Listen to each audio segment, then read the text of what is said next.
Next നമുക്ക് പഠിക്കാനുള്ളത് characteristic ഇക്വേഷനും ഈഗൻ വാല്യൂസും ഈഗൻ വെക്ടേഴ്സുമാണ്. എന്താണ് ക്യാരക്ടറിസ്റ്റിക് ഇക്വേഷൻ?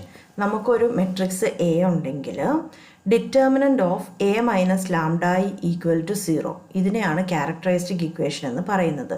നമുക്കൊരു മെട്രിക്സ് എ ഉണ്ടെങ്കിൽ determinant of A minus lambda I equal to 0, ഇതാണ് ക്യാരക്ടറിസ്റ്റിക് ഇക്വേഷൻ എന്ന് പറയുന്നത്. ഇനി നോക്കിക്കേ, ഈ ഇക്വേഷൻ്റെ സൊല്യൂഷൻ നമ്മൾ കണ്ടുപിടിച്ചാൽ നമുക്ക് ലാംഡയുടെ വാല്യൂ കിട്ടും. ഈ ഇക്വേഷൻ്റെ സൊല്യൂഷൻ കണ്ടുപിടിച്ചാൽ ലാംഡയുടെ വാല്യൂ കിട്ടും. ലാംഡയ്ക്ക് എത്ര വാല്യൂ കിട്ടും? ഒരു 2/2 മെട്രിക്സ് ആണെങ്കിൽ ലാംഡയ്ക്ക് 2 വാല്യൂ കിട്ടും. 3/3 മെട്രിക്സ് ആണെങ്കിൽ ലാംഡയ്ക്ക് 3 വാല്യൂ കിട്ടും. ആ ലാംഡയുടെ വാല്യൂസിനെയാണ് നമ്മൾ ഈഗൻ വാല്യൂസ് എന്ന് പറയുന്നത്. ലാംഡയുടെ വാല്യൂസിനെയാണ് ഈഗൻ വാല്യൂസ് എന്ന് പറയുന്നത്. നമുക്കങ്ങനെയാണ് ഒരു പ്രോബ്ലം ചെയ്ത് നോക്കാം. ഈ ക്വസ്റ്റ്യൻ നോക്കിക്കേ, find the eigen value and eigen vectors of the matrix 5, 4, 1, 2. അപ്പോൾ മെട്രിക്സ് 5, 4, 1, 2ൻ്റെ ഈഗൻ വാല്യൂസും ഈഗൻ വെക്ടേഴ്സുമാണ് നമുക്ക് കാണേണ്ടത്. ഈഗൻ വാല്യൂസ് കാണാനായിട്ട് ഫസ്റ്റ് നമ്മൾ ക്യാരക്ടറിസ്റ്റിക് ഇക്വേഷൻ എഴുതും. ക്യാരക്ടറിസ്റ്റിക് ഇക്വേഷൻ എഴുതുന്നത് എങ്ങനെയാണ്? Determinant of A minus lambda I equal to 0. ഇവിടെ എക്ക് സബ്സ്റ്റിറ്റ്യൂട്ട് ചെയ്താൽ determinant of 5, 4, 1, 2 minus lambda into determinant 1, 0, 0, 1 equal to 0 എന്ന് കിട്ടും. ഇതിനെ നമ്മൾ സിംപ്ലിഫൈ ചെയ്താൽ determinant 5 minus lambda 4, 1, 2 minus lambda equal to 0 എന്ന് കിട്ടും. സോ നമ്മുടെ ക്യാരക്ടറിസ്റ്റിക് ഇക്വേഷൻ എന്ത് കിട്ടി? Determinant of 5 minus lambda 4, 1, 2 minus lambda equal to 0 എന്ന് കിട്ടി. ഇനി നമുക്ക് ഇതിനെ ഒന്ന് സോൾവ് ചെയ്ത് നോക്കാം. ഈ ഡിറ്റർമിനൻ്റ് നമ്മൾ എക്സ്പാൻഡ് ചെയ്താൽ 5 minus lambda into 2 minus lambda minus 4 equal to 0 എന്ന് കിട്ടും. അതിനെ നമ്മൾ മൾട്ടിപ്ലൈ ചെയ്താൽ, ബ്രാക്കറ്റ് ഓപ്പൺ ചെയ്ത് മൾട്ടിപ്ലൈ ചെയ്താൽ 10 minus 7 lambda plus lambda square minus 4 equal to 0 എന്ന് കിട്ടും. സോ അതെന്തായിട്ട് മാറും? Lambda square minus 7 lambda plus 6 equal to 0 എന്ന് കിട്ടും. അപ്പോൾ നമ്മുടെ ക്യാരക്ടറിസ്റ്റിക് ഇക്വേഷൻ എന്നാ കിട്ടി? Lambda square minus 7 lambda plus 6 equal to 0 എന്ന് കിട്ടി. ഇതിനെ നമുക്ക് എങ്ങനെ സ്പ്ലിറ്റ് ചെയ്യാം? ഇതിനെ ഫാക്ടറൈസ് ചെയ്യാം. Lambda minus 6 into lambda minus 1 equal to 0 എന്ന് കിട്ടും. സോ ലാംഡയുടെ വാല്യൂ എന്നാ വരും? 6ഉം വരും 1ഉം വരും. അപ്പം ഇവിടെ ലാംഡയുടെ വാല്യൂ 6ഉം 1ഉം വന്നുകൊണ്ട് നമ്മുടെ ഈഗൻ വാല്യൂസ് എന്നാക്കിയാണ്? ഈഗൻ വാല്യൂസ് 6ഉം 1ഉം ആണ്. ഈ കേസിലെ ഈഗൻ വാല്യൂസ് 6ഉം 1ഉം ആണ്. സോ നമുക്കൊരു ക്വസ്റ്റ്യൻ, ഒരു മെട്രിക്സ് തന്നിട്ട് ഈഗൻ വാല്യൂ കാണാൻ പറഞ്ഞാൽ ഫസ്റ്റ് ക്യാരക്ടറിസ്റ്റിക് ഇക്വേഷൻ എഴുതുക. Determinant A minus lambda I equal to 0, അതാണ് ക്യാരക്ടറിസ്റ്റിക് ഇക്വേഷൻ. ആ ഡിറ്റർമിനൻറ്റിനെ എക്സ്പാൻഡ് ചെയ്യുക, സിംപ്ലിഫൈ ചെയ്യുക, നമുക്കൊരു ഇക്വേഷൻ കിട്ടും. അതാണ് ക്യാരക്ടറിസ്റ്റിക് ഇക്വേഷൻ. ആ ഇക്വേഷനകത്ത് ലാംഡയാണ് അൺനോൺ. ലാംഡയുടെ വാല്യൂ കണ്ടുപിടിച്ചാൽ നമുക്ക് ആ കിട്ടുന്ന വാല്യൂസാണ് നമ്മുടെ ഈഗൻ വെക്ടേഴ്സ് എന്ന് പറയുന്നത്. അതായത് ക്യാരക്ടറിസ്റ്റിക് ഇക്വേഷൻ്റെ റൂട്ട്സ് ആണ് ഈഗൻ വാല്യൂസ് എന്ന് പറയുന്നത്. ഇനി ഈഗൻ വെക്ടർ ആണെന്ന് നോക്കാം. ഈഗൻ വെക്ടേഴ്സ് കാണാനായിട്ട് നമ്മൾ ഫസ്റ്റ് നമ്മുടെ ക്യാരക്ടറിസ്റ്റിക് ഇക്വേഷൻ അങ്ങ് എഴുതും. അതായത് ക്യാരക്ടറിസ്റ്റിക് ഇക്വേഷൻ എന്താ? A minus lambda I equal to 0. ഈ A minus lambda I into X equal to 0 എന്ന് എഴുതും. A minus lambda I into X equal to 0. അവിടെ എക്സ് എന്ന് പറയുന്നത് എന്താണ്? മെട്രിക്സ് എക്സ് വൈ ആണ്. So matrix 5 minus lambda 4, 1, 2 minus lambda into matrix X Y equal to 0 എന്ന് കിട്ടും. ഇനി നമ്മൾ ലാംഡയ്ക്ക് ഈഗൻ വാല്യൂസ് സബ്സ്റ്റിറ്റ്യൂട്ട് ചെയ്യും. അപ്പോൾ നമ്മുടെ ഈഗൻ വാല്യൂസ് എന്നാക്കിയാൽ ഈഗൻ വാല്യൂസ് 6ഉം 1ഉം അല്ലേ? അപ്പം ലാംഡ ഈക്വൽ ടു 6. ലാംഡ 6 ആകുമ്പം എന്നാ സംഭവിക്കും? ലാംഡയ്ക്ക് 6 സബ്സ്റ്റിറ്റ്യൂട്ട് ചെയ്തു.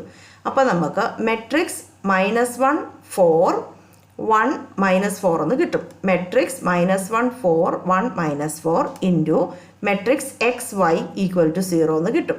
ഇതിനെ നമ്മൾ മൾട്ടിപ്ലൈ ചെയ്താൽ -x plus 4y equal to 0 എന്ന് കിട്ടും. രണ്ടെണ്ണം കിട്ടേണ്ടതാണ്, പക്ഷെ ഇവിടെ സെയിം വാല്യൂസ് തന്നെ വരുന്നതുകൊണ്ട് -x plus 4y equal to 0 എന്ന് കിട്ടും. ഇനി -x plus 4y equal to 0 എന്ന് വെച്ചാൽ എന്താ? x ഈക്വൽ ടു 4y എന്നാണ്. x ഈക്വൽ ടു 4yയെ നമ്മളൊന്ന് റീഅറേഞ്ച് ചെയ്താൽ x/4 ഈക്വൽ ടു y/1 എന്ന് കിട്ടും. x/4 equal to y/1. So ഇവിടുത്തെ ഈഗൻ വെക്ടർ എന്നാ വരും? 4, 1 ആണ് ഈഗൻ വെക്ടർ എന്ന് പറയുന്നത്. 4, 1. അപ്പോൾ എന്താ ചെയ്തേ? ക്യാരക്ടറിസ്റ്റിക് ഇക്വേഷൻ എഴുതിയ എ മൈനസ് ലാംഡ ഐ ഇങ്ങെടുക്കും. അപ്പം matrix A minus lambda I into matrix X equal to 0 എന്ന് എഴുതും. എന്നിട്ട് ലാംഡയുടെ വാല്യൂ, ഈഗൻ വാല്യൂ നമ്മൾ സബ്സ്റ്റിറ്റ്യൂട്ട് ചെയ്യും. സബ്സ്റ്റിറ്റ്യൂട്ട് ചെയ്യുമ്പം നമുക്ക് ഒരു എക്സ്പ്രഷൻ കിട്ടും. ആ മെട്രിക്സ് തന്നെ എക്സ്പ്രഷൻ കിട്ടും. അതിനെ നമ്മൾ മെട്രിക്സ് മൾട്ടിപ്ലിക്കേഷൻ നടത്തി നമുക്ക് വേണ്ട എക്സ്പ്രഷൻ എടുത്ത് എഴുതും. സിംപ്ലിഫൈ ചെയ്തിട്ട് ഏഗൻ വെക്ടേഴ്സും എഴുതും. അങ്ങനെയാണെങ്കിൽ നമുക്ക് ലാംഡ ഈക്വൽ ടു 1ൻ്റെ ഏഗൻ വെക്ടർ കണ്ടു നോക്കാം. ലാംഡ ഈക്വൽ ടു 1 ആവുമ്പം നമ്മുടെ മെട്രിക്സ് ഇക്വേഷൻ എന്തായിട്ട് മാറും?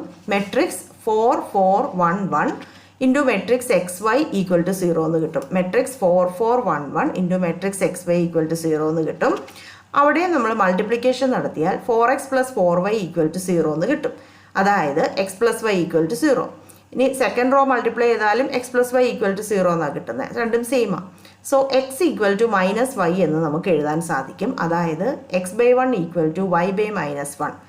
അപ്പം ഏഗൻ വെക്ടർ എന്നാ വരും? രണ്ടിൻ്റെയും ഡിനോമിനേറ്റർ 1 - 1 വരും ഏഗൻ വെക്ടർ എന്ന് പറയുന്നത്. ഇവിടെ ഏഗൻ വെക്ടർ 1 - 1 വരും.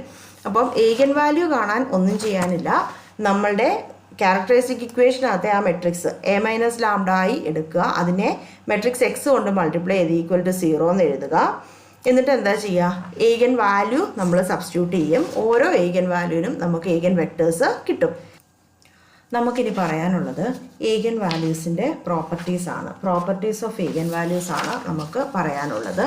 അപ്പോൾ ഒന്നാമത്തെ പ്രോപ്പർട്ടി എന്ന് പറഞ്ഞാൽ ഏഗൻ വാല്യൂസ്, ഒരു മെട്രിക്സിൻ്റെ ഏഗൻ വാല്യൂസിൻ്റെ സം എടുത്താൽ പ്രിൻസിപ്പൽ ഡയഗണലിൻ്റെ എലമെൻസിൻ്റെ സം ആയിരിക്കും. ഒരു മെട്രിക്സ് എടുത്ത് ഏഗൻ വാല്യൂസിൻ്റെ സം എടുത്താൽ പ്രിൻസിപ്പൽ ഡയഗണലിൻ്റെ എലമെൻസിൻ്റെ സം ആയിരിക്കും. ഓർത്തിരിക്കുക, ഏഗൻ വാല്യൂസിൻ്റെ സമ്മ് പ്രിൻസിപ്പൽ ഡയഗണലിൻ്റെ വാല്യൂസിൻ്റെ സം ആയിരിക്കും. ഏഗൻ വാല്യൂസിൻ്റെ പ്രോഡക്റ്റോ? ഏഗൻ വാല്യൂസിൻ്റെ പ്രോഡക്റ്റ് ഡിറ്റർമിനൻറ്റിൻ്റെ വാല്യൂവിന് ഈക്വൽ ആണ്. ഏഗൻ വാല്യൂസിൻ്റെ പ്രോഡക്റ്റ് ഡിറ്റർമിനൻറ്റിൻ്റെ വാല്യൂവിന് ഈക്വൽ ആണ്. അപ്പോൾ ഏഗൻ വാല്യൂസിൻ്റെ സമ്മ് പ്രിൻസിപ്പൽ ഡയഗണൽ എലമെൻസിൻ്റെ സമ്മിന് തുല്യമായിരിക്കും. ഏഗൻ വാല്യൂസിൻ്റെ പ്രോഡക്റ്റ് ഡിറ്റർമിനൻറ്റിൻ്റെ വാല്യൂവിന് തുല്യമായിരിക്കും. ഇനി ലാംഡ അല്ലെങ്കിൽ Y eigen value of A ആണെങ്കിൽ, ലാംഡ അല്ലെങ്കിൽ Y eigen value of A ആണെങ്കിൽ 1/λ എ ഇൻവേഴ്സിൻ്റെ ഏഗൻ വാല്യൂ ആയിരിക്കും. ലാംഡ എയുടെ ഏഗൻ വാല്യൂ ആണെങ്കിൽ 1/λ എ ഇൻവേഴ്സിൻ്റെ ഏഗൻ വാല്യൂ ആയിരിക്കും. അടുത്ത് പറയാനുള്ളത് ലാംഡ ഒരു ഓർത്തോഗണൽ മെട്രിക്സിൻ്റെ ഏഗൻ വാല്യൂ ആണെങ്കിൽ, ലാംഡ ഒരു ഓർത്തോഗണൽ മെട്രിക്സിൻ്റെ ഏഗൻ വാല്യൂ ആണെങ്കിൽ 1/λയും അതിൻ്റെ ഒരു ഏഗൻ വാല്യൂ ആയിരിക്കും. ലാംഡ ഒരു ഓർത്തോഗണൽ മെട്രിക്സിൻ്റെ ഏഗൻ വാല്യൂ ആണെങ്കിൽ 1/λയും അതിൻ്റെ ഒരു ഏഗൻ വാല്യൂ ആയിരിക്കും. ഓർത്തോഗണൽ മെട്രിക്സിന് എ ഇൻവേഴ്സും എ ട്രാൻസ്പോസും സെയിം ആയിരിക്കും. ഓർത്തോഗണൽ മെട്രിക്സ് എടുത്താൽ എ ഇൻവേഴ്സും എ ട്രാൻസ്പോസും സെയിം ആയിരിക്കും. ഇനി നമുക്കൊരു മെട്രിക്സ് ഉണ്ട് എ. എയുടെ ഏഗൻ വാല്യൂസ് ആണ് λ1, λ2, λ3 എന്ന് വിചാരിക്കുക. എയുടെ ഏഗൻ വാല്യൂസ് ആണ് λ1, λ2, λ3 എങ്കിൽ A⁻m ഏഗൻ വാല്യൂസ് എന്തായിരിക്കും? A⁻m ഏഗൻ വാല്യൂസ് ആയിരിക്കും λ1m, λ2m, λ3m എന്ന് പറയുന്നത്. സോ നമുക്കൊരു മെട്രിക്സ് ഉണ്ട് എയുടെ ഏഗൻ വാല്യൂസ് ആണ് λ1, λ2, λ3 എങ്കിൽ A⁻m ഏഗൻ വാല്യൂസ് ഏതായിരിക്കും? λ1m, λ2m, λ3m ആയിരിക്കും. ഇനി പഠിക്കാനുള്ളത് കെയ്ലി ഹാമിൽട്ടൺ തിയറമാണ്. Cayley Hamilton theorem. Cayley Hamilton theorem എന്താ പറയുന്നത്?